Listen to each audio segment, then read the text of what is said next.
പൂച്ചകൾ ഇത്തരത്തിൽ ശബ്ദമുണ്ടാക്കുന്നത് നിങ്ങൾ കണ്ടിട്ടുണ്ടോ? എന്തിനാണ് ഇവ ഇങ്ങനെ പെരുമാറുന്നത്? പൂച്ചകൾ പക്ഷികളെ കാണുമ്പോൾ ചിലക്കുന്ന ശബ്ദങ്ങൾ ഉണ്ടാക്കുന്നത് പ്രധാനമായും അവയുടെ ജന്മസിദ്ധമായ വേട്ടയാടൽ വാസനകൾ കാരണമാണ്.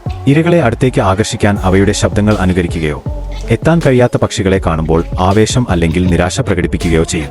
അടിസ്ഥാനപരമായി അവ മനസ്സിൽ വേട്ടയാടൽ പ്രക്രിയ നടപ്പിലാക്കുകയാണ്. നിങ്ങളുടെ പൂച്ച ഇത്തരത്തിൽ പെരുമാറുന്നത് കണ്ടിട്ടുണ്ടോ? ഉണ്ടെങ്കിൽ താഴെ കമന്റ് ചെയ്യൂ.